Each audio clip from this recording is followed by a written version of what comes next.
Can we have a little appreciation for my thrift find? Because this is the best fleece. It's so cute. Hi! So today we're going to be doing the end of the year book tag, which was created by Ariel. I'm going to leave the original video down below because the year is ending. We are heading to 2023. I'm going to answer a list of questions pertaining my books that I want to finish before the end of the year. And we're going to have, a lot of fun. So the first question is, are there any books you started this year that you need to finish? Yes! How can there not be? I have a pile, so bear with me. The first one, for which I crocheted. I crocheted a book sleeve all by myself. It has a button. I love it. It's Grey Warren by Maggie Stiefvater. I am currently on page 97 and I want to cry. This is the last we'll be seeing of the Raven Boy. Singular, because for now there's only Ronan. Kind of a little Adam, but not really. But yeah, Maggie Stiefvater said that she's not going to be writing any other book in this series, so it's the end. I know there's going to be a graphic novel of the Raven Boy cycle, but this is the last original stories that we're gonna get, and I'm very sad. Then, it was my birthday kind of 2 days ago, and not only my friends got me books that I mentioned like briefly once, but they got me a little hand-drawn Gojo Sateru from Jujutsu Kaisen. I'm going to use it as a bookmarker. It's so precious. So the book that they got me. This is just Genesis of Misery by Neil Young. It's the sci-fi book of my dreams, not only because the protagonist uses she, they pronouns, just like me, but also it's like, if you read the back, it is described as full of high-tech space battles and political machinations, but also starring a queer and diverse array of pilots, princesses, and prophetic heirs. Like, I mean, come on. Come on! And on TikTok in October, we read Gideon and Nymph. So now in November, we're doing Harrowember. So I'm good.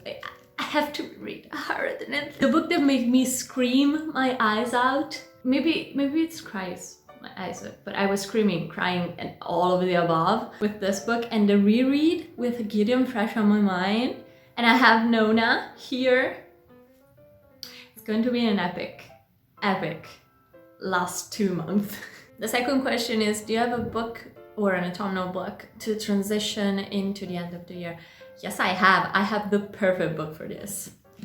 This is Oscuri Talenti, which the cover by Gemma Miro. The original title is Ordinary Monsters, which I've seen floating around on BookTube and BookTok. This is the Italian translation, which for being the Italian translation, it's beautiful. It talks about magic school, orphans, not secret society, but like secret cult, like the darkness inside, it says on the back. So I am ecstatic because one of my friends on BookTok read it and said it's the best book of the year, and I trust her a lot. Then, is there a new release you're still waiting for? Yes! Am I bitter about it? I completely forgot I had a mic. So now I get to yell at you that I'm very bitter with a mic, that I still have to wait for Star Trek's Harm's Way. I'm a huge Star Trek fan. I collect these line of books. They're all wonderfully written by diverse authors, and it was supposed to come out last year, and now I have to wait another month or so. Then I am kind of bitter, but it's not as bitter as for Star Trek. I'm waiting for the Italian translations of The Atlas Paradox and Nona the Nymph.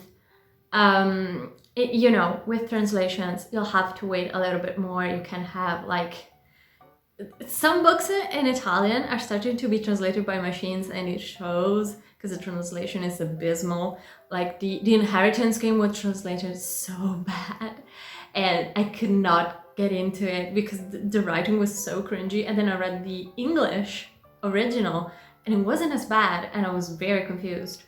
So I just have to wait a little bit more. I hope that translation is good. What are 3 books you want to read before the end of the year? I've already mentioned them, kind of, but I'm going to say definitely Higher Than Nth, reread. Am I going to cry? Definitely so. And also Oscuri Talenti, Ordinary Monsters. I really want to read this before the end of the year. It's such an autumnal, like kind of dark academia-esque book.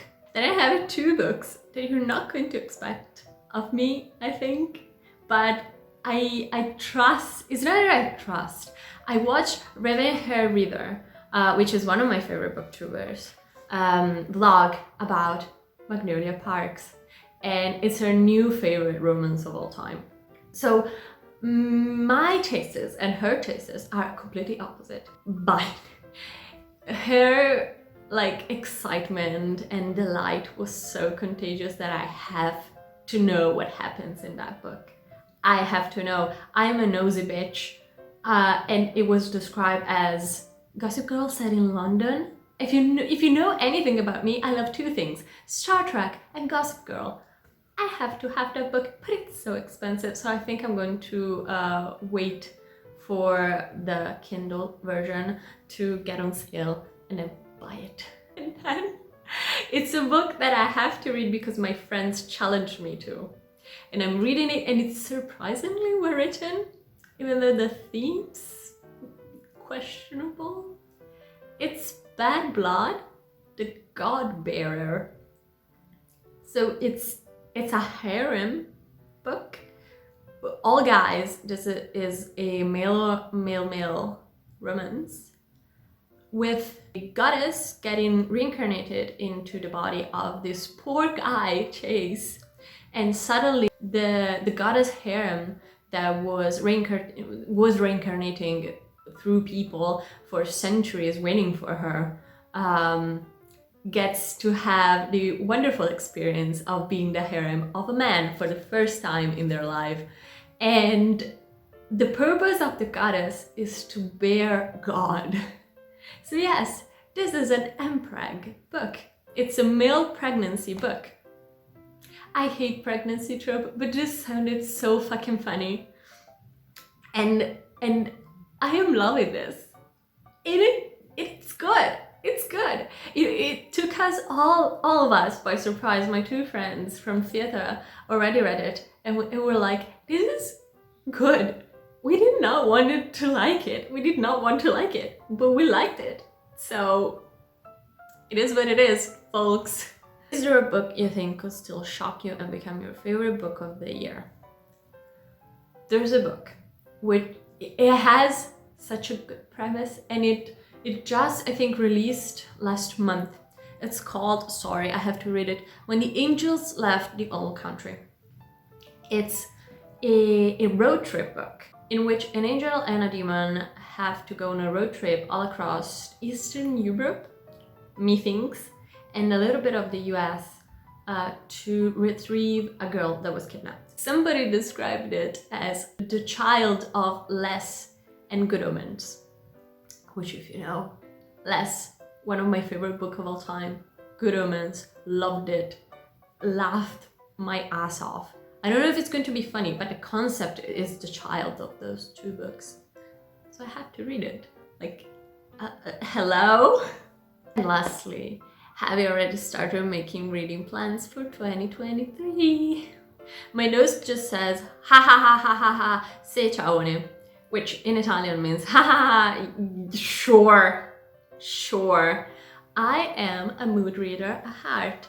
I'm also in the process of getting myself diagnosed with ADHD. So, you know, very prepared for 2023. There are a lot of books that are coming out next year that I'm really excited for. The #1 book is Electro the Nymph. I will not have my tranquility while sleeping until I have that book in my hands. I don't have to read it, I just have to have it. So yes, this was the end of the year book tag. I was going to say the end of the book. I would sure hope so, to get to the end of the book. At least one of them. I hope you had fun. and I hope you get some inspiration on which books to read. Namely, you will have to read the Locked series, or we cannot be friends. That's the way the universe works. I am going to start back again Grey Warren because I'm going to do a vlog in which I'll also read The Atlas Paradox in audiobook form, so if you're interested in that,